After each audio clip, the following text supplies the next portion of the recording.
has just ruled that you must give CNN reporter Jim Acosta his press pass back. Your reaction to the ruling? It's fine. I mean, it's not a big deal. What they said, though, is that we have to create rules and regulations for conduct, et cetera, et cetera. We're doing that. We're going to write them up right now. It's not a big deal. And if he misbehaves, we'll throw him out, or we'll stop the news conference. Nobody believes in the First Amendment more than I do. And if I think somebody's acting out of sorts, I will leave. I'll say, thank you very much, everybody. I appreciate you coming, and I'll leave. And those reporters will not be too friendly to whoever it is that's acting up. Well, that was President Trump during an interview that will air in full on Fox News Sunday with Chris Wallace. CNN reporter Jim Acosta has regained access to the White House, but the administration is expected to address reporter conduct with new regulations. Joining us now is White House Press Secretary Sarah Sanders, who I used all of my powers of persuasion to get her into the studio tonight. So one of the statements that came out of the White House today was a statement from you that indicated that there were rules being developed and a protocol being developed. When will we expect to see what that looks like? I think the biggest thing to take away is, and the place that we focused on, is exactly what the president said. We support a free press, but freedom of the press doesn't mean freedom to be disruptive, freedom to be rude, freedom to interrupt and impede the ability of the colleagues of that disruptive reporter from actually being able to do their jobs, as well as White House staff from being able to do theirs. We've laid out in a letter to CNN and their team what we think were some of the missteps that their reporter made at the press conference on November 7th in a letter that we sent them tonight, and we expect to see a response from that. Look, the judge, I think, was actually very clear that the White House has the ability to say you can't come in. You don't have freedom of the press doesn't mean freedom to the White House. And he said there has to be due process. And so that's what we're doing. And we'll see what happens from there. I mean, the judge's ruling was not a First Amendment ruling. It was a Fifth Amendment ruling. Exactly. He never said that CNN had been denied their First Amendment rights, because obviously they can say whatever they want. The government, including the White House, has never said, here's what you can't say. And they also have 50-plus additional people that are hard pass holders at CNN. They actually are one of the individual outlets that has the most hard passes of any news outlet in the country is CNN. They're one of the top three.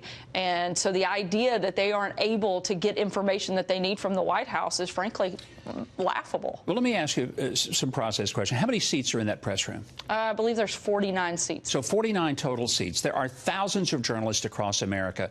Who gets to decide whose rear ends occupy 49 seats, and how come they get them and thousands of others never, ever get to darken the door of that place? So we work with the White House Correspondents Association, but they are the primary people that help determine who those seats belong to. Do they actually get to pick them, or can you say, okay, on this next Thursday, we're going to have journalists from anywhere in the country except Washington? Well, tradition has been in the past that the White House Correspondents Association determines who sits in that room and who sits in those individual seats. But that's tradition. It's not law. True. And so if there was a desire to give other journalists an opportunity to do it, because, I mean, I think some people see these same folks in there every day and they say, how come they get to do it? And I'm sure there are broadcasters and print reporters all over America who would love to be able to come and ask the president questions and probably wouldn't keep talking if he asked them to stop. I think that's certainly an option to explore, and maybe we will in this White House. I know the president is one of the most accessible presidents probably ever, but certainly in modern history. He's taken, in the last 6 weeks leading up to the midterms, he took 300 times the number of questions from reporters than either of his predecessors. That's outrageous to pretend that this is a president who doesn't support the press, doesn't support freedom of the press, and hasn't given unprecedented access to those reporters. He's somebody who loves to engage with the press. Yeah, we've noticed that. We have.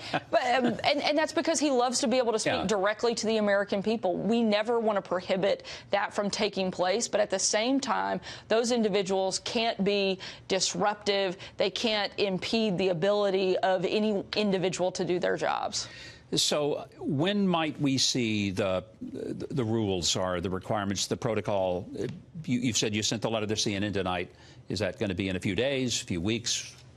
You know, we'll work with our team on that, and certainly moving into Thanksgiving holiday, we'll see how long that process takes. But I think there are some just standard practices. Look, I think the very basic minimum is that if certain reporters like Jim Acosta can't be adults, then CNN needs to send somebody in there who can be. So if he asked 3 questions when he was only supposed to give 1, does that not make those other reporters a little ticked off that he got more of the candy out of the bowl than they're going to get? I'm not going to speak for any of the other reporters. I'll leave that to them. But certainly, privately, a number of them have expressed their displeasure with the fact of his grandstanding and the position that he often puts a lot of them in. And it's certainly not something that they want to celebrate nor defend. 30 seconds, and that's all we've got. But look, earlier, Tammy Bruce on this show said, well, Sarah Sanders is going to be leaving the White House. And I was an announcement. I didn't know about either. Is there something you need to tell your dad? I hope not that I'm aware of. Okay, so. well, because I was thinking, and I told her, I said,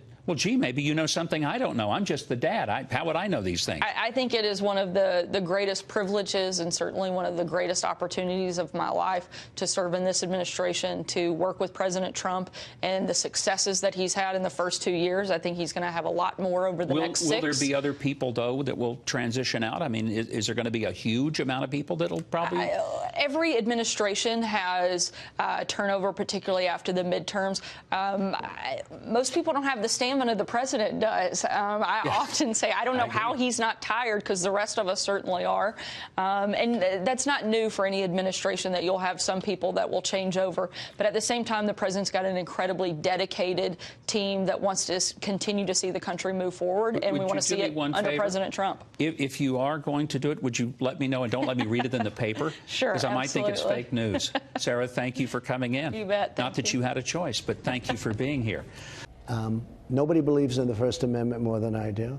And if I think somebody's acting out of sorts, I will leave. I'll say, thank you very much, everybody. I appreciate you coming, and I'll leave.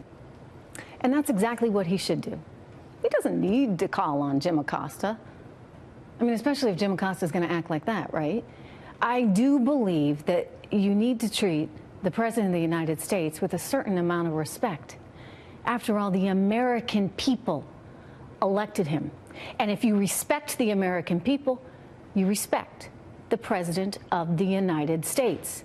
I'll tell you, if I did an interview with President Obama, or even today with President Barack Obama, whether it's Obama, whether it's Trump, whether it's Clinton, whoever it is, anybody who has been the President of the United States deserves some decorum.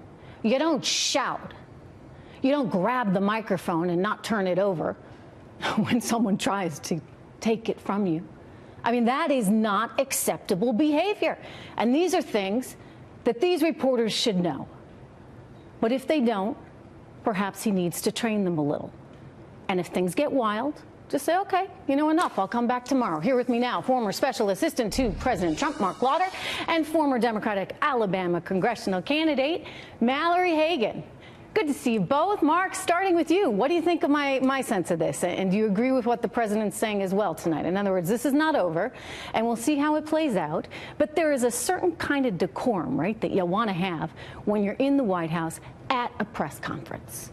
Absolutely. I trained to be a journalist when I was in college and had the privilege of serving as a journalist for the first 12 years or so of my professional life before moving to politics. And the rule number one is don't be the story.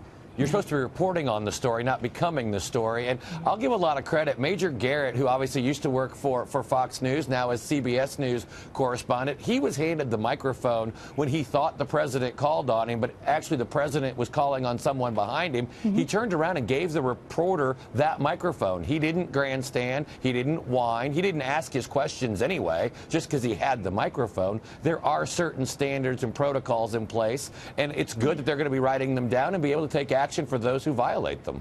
Crazy that it's come to this, though, Mallory, right? Well, you know, I think it's really interesting that our president uses the word decorum, because I think the American people could really use some of that from him. If he wants a room full of people to operate with decorum, then perhaps he should start leading by example. And I think that's what the American people are craving. And so I would love to see him act with some decorum, and then perhaps the press that's in the room with him will follow suit. See, I watched that press conference. I thought he actually had a lot of decorum. I mean, at one point I was a little bit worried because he saw Jim Acosta holding on for dear life to that microphone, and that young woman that tried to take it away from him, and he kept holding on.